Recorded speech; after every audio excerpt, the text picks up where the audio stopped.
There's a thing about nostalgic moments that affect us deeply.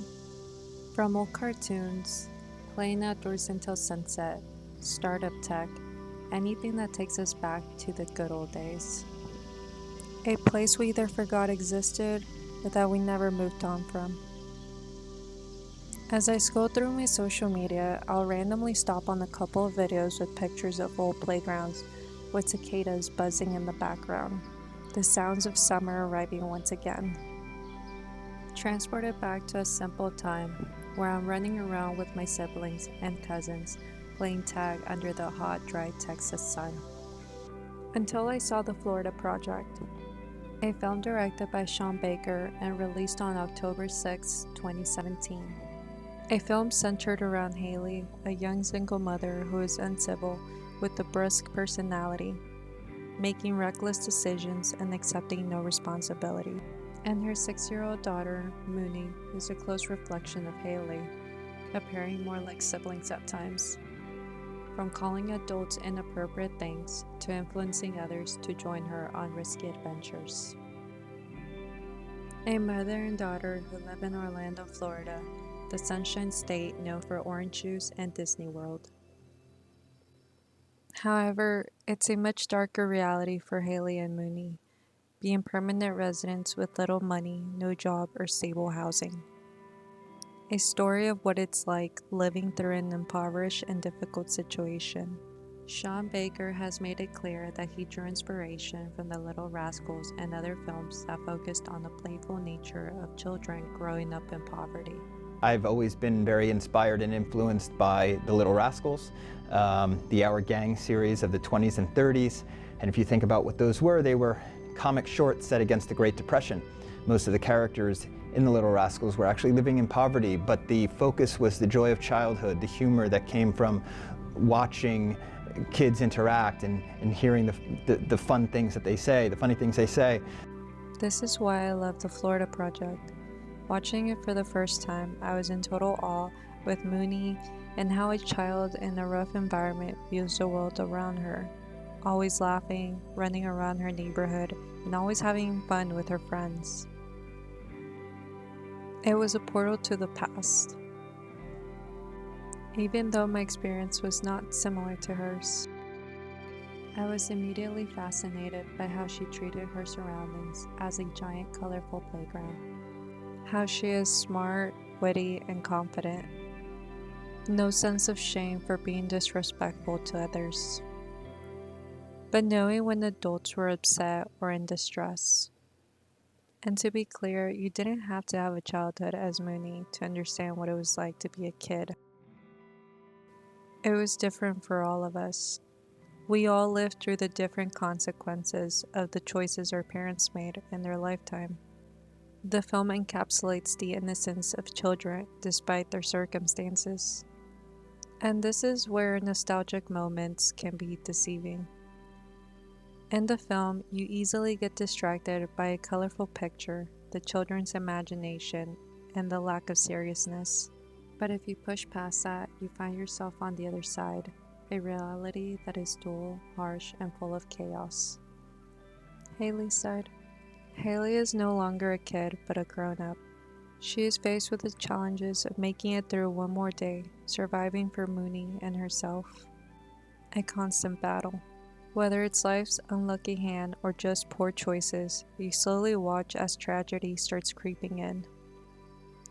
From losing her dancing job because she didn't want to do other sexual acts as the other girls, to then getting work applications rejected and losing out on opportunities to put in 30 hours of work, to the unlucky circumstance of her friend Ashley not getting the manager position at her dining job, hoping that if Ashley got the position, it would resolve her employment status, to even getting rejected by a guy because she's a single mother.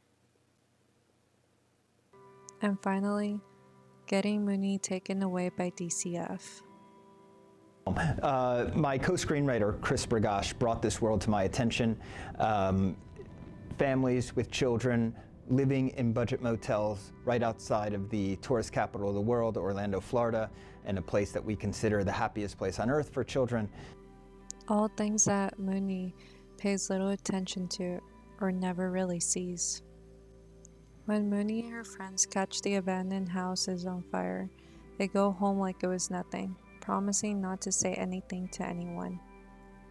However, on the other side, this ruins the friendship between Haley and Ashley. In multiple scenes, Bobby, the motel manager, tells Haley to watch over the kids since they are under her care. But she never is around, showing Ashley that Haley cannot be trusted with her kid.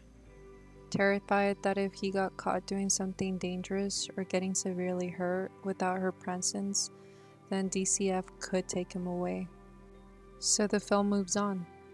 Mooney never gets a chance to fully understand the ramifications of her actions, while Haley never accepts her negligence regarding the children's safety. Reminiscing can take us to a positive time, but it never is the complete story of our past. Then you have Bobby, a good worker who's constantly taking care of the motel and any problems in and around the motel, always following the rules. However, he holds a soft spot for Haley and Mooney. When it comes time to kick them off the property so they don't establish residency, he goes against his own authority and dismisses the rule. Haley and Mooney put their personal belongings in a vacant room and stay at another motel for a period of time until it's cleared to come back, even going as far to pay for their other motel room. Nevertheless, everything starts to change after we get a small peek of Haley's new job. Difficulty with finding work, losing the one friend she could count on, and feeling trapped in a bad financial situation. She makes a choice of soliciting adult work online and using her motel room. While not having anyone to help with Mooney, she starts a routine bath for her, with loud music blaring in the background to drown out the rest. When finally, Bobby has to confront one of the Johns outside of Haley's room, who's upset over some magic bands that Haley stole during their late appointment.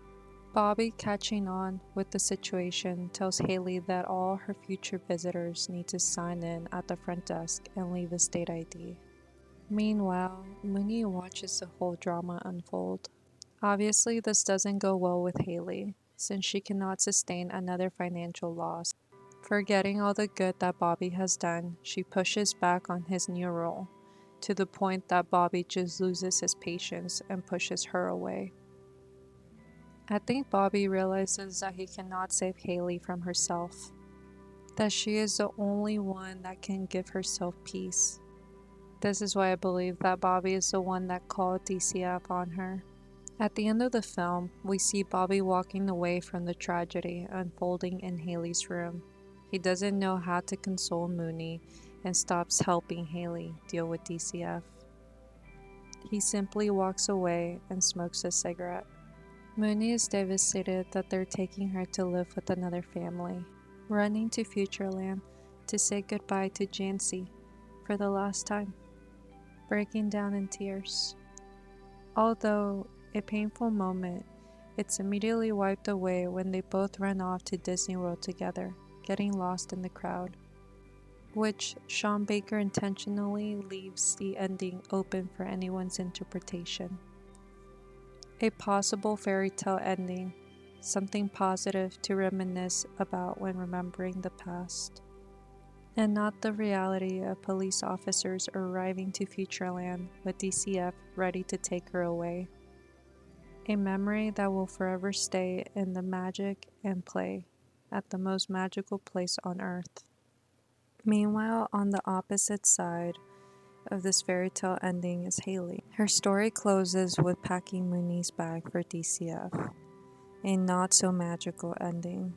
You see her look defeated and surrendering to the chaos, like a broken soul. Maybe she realized she couldn't continue going through the hardship with Mooney, or that this is probably the best thing for Mooney. Ultimately, in the end, she never takes accountability. Her story closes by her screaming at the absurdity that she is a bad mother. And the trouble with nostalgia is how selective it can become, forgetting either all the positive moments or all the negative times. It gives us an unfaithful view of where we come from, who we are, or how we socialize with others. To close this video, if you haven't watched The Florida Project, I highly recommend it. A great film studying the reality of many people living through these circumstances. A step away from being homeless. To bring light to those that live through this situation and may not see hope at the end of the tunnel. If you enjoyed this video, please like and subscribe. Thank you. Ciao. Do you know why this is my favorite tree? Why? Because it tipped over and it's still growing.